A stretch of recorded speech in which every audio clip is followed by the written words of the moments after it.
नमस्कार किसान साथियों, मैं ओम प्रकाश खेतीबाड़ी तो यूट्यूब चैनल में आपका स्वागत करता हूं।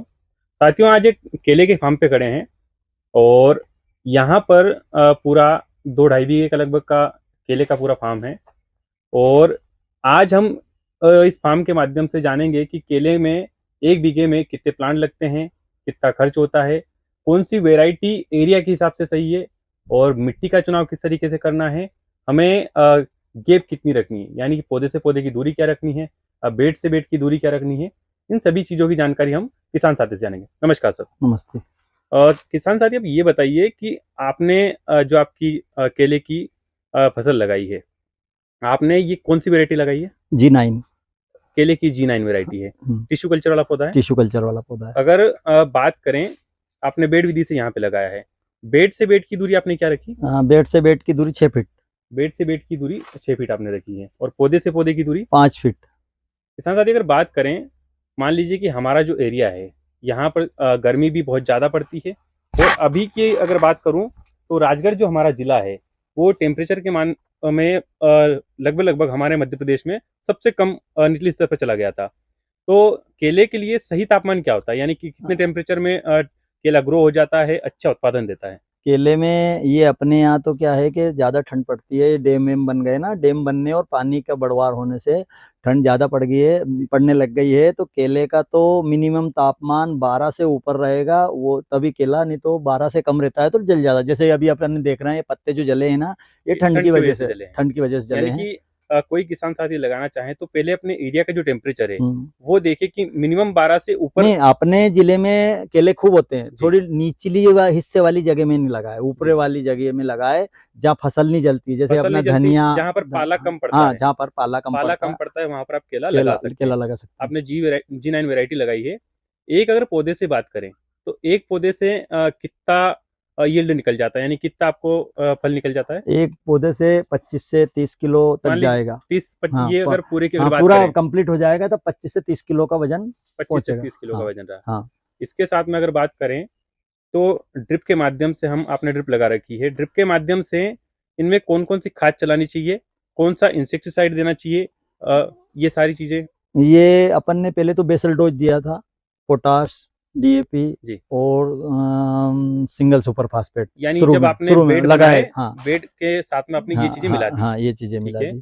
और उसके बाद में फिर अपन ने शुरू में 19-19 ये, पर कहने का मतलब ये है कि अपने को भी कुछ मालूम नहीं था। ये जो जेन वाले जो शेड्यूल देते हैं ना, उसके हिसाब से अपन ने किया है, क्योंकि पौधे उनसे लिए अपन ने, जेन इरिगेशन सिस्टम लिमिटेड से।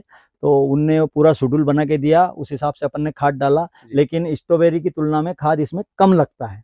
जैसे अपना पुराना वीडियो बात करूं तो मान लीजिए कि जो केले की फसल है जैविक भी हो सकती है या नहीं हो सकती? हो सकती है ना, बिल्कुल हो सकती है। अगर केला अगर चाहे किसान तो पूरा जैविक कर सकता है। पूरा जैविक कर सकता है। अगर मैं फायदे की बात करूं, मान लीजिए कई किसान जैविक खेती भी कर रहे हैं, कई जो इंसेक्टिसाइड से जो चल रही है वो भी कर रहे हैं।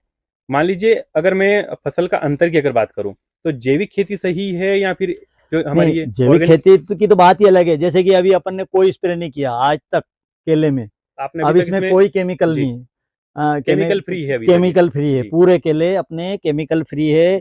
और अभी अपन ने 6 महीने से, कम से कम 6 महीने से कोई खाद नहीं दिया इसमें। ड्रिप के माध्यम से सिर्फ पानी दे रहे हैं, क्योंकि शुरू में खाद देना पड़ता है, बाद में कोई खाद नहीं है, ना कोई केमिकल है, जड़ के माध्यम से चलता रहता है। जमीन में अपन ने रोड़ी का खाद डाला था, गोबर का खाद। हाँ, और गोबर का खाद वो जो देसी खाद वो ही डाला था। उसके बाद में शुरू में 2-3 महीने 4 महीने तक अपन ने खाद दिया।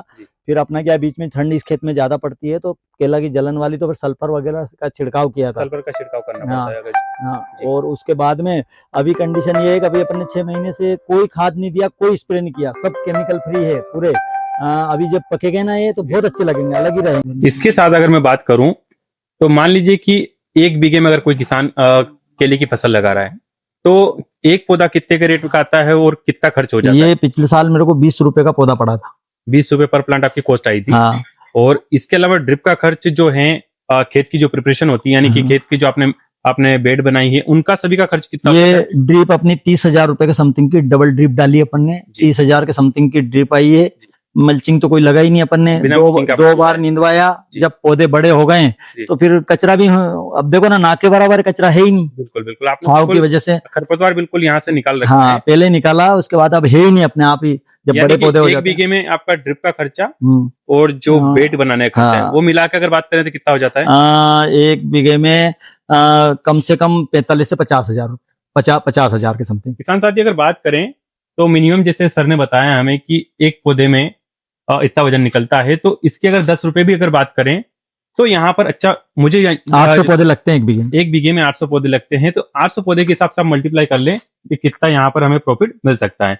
इसके साथ मैं आपको बताना चाहूंगा कि अगर कोई नए किसान इसे लगाना चाहे, आप छोटे एरिया पर भी लगा सकते हैं, लेकिन सबसे बड़ी बात ये होती है कि आपको मौसम का चुनाव करना होता है। कि केले की फसल लगभग 12 महीने लगाई जाती है, लेकिन आपको आपका जो एरिया है वहां के टेम्परेचर के हिसाब से, प्लस उसके साथ में आपकी जो मिट्टी है, मिट्टी के हिसाब से ये चीजें आपको चुनाव करके ही ये फसल लगानी चाहिए। नहीं तो कई किसान क्या करते हैं कि जब पहली बार फसल लगाते हैं वहां पे नुकसान हो जाता है, और नुकसान होने के बाद फसल लगाना बंद कर देते हैं, तो वो किसान के लिए घाटे का सौदा होता है। तो मेरी किसान साथियों से अपील है कि पहले अगर कोई भी फसल लगाए, चाहे स्ट्रॉबेरी लगाए, पपीता लगाए, केला लगाए, या अन्य जो भी फसलें चल रही, चाहे औषधि फसल लगाए, अगर वो फसलें आप लगाना चाहें तो पहले उस चीजों को आप जानकारी लीजिए। जानकारी लेने के बाद ही आप इन चीजों को अप्लाई कीजिए। अगर हमारे वीडियो अच्छे लगे तो आप जानकारी जो है शेयर कीजिए, हमारे YouTube चैनल को लाइक कीजिए और सब्सक्राइब कीजिए। धन्यवाद।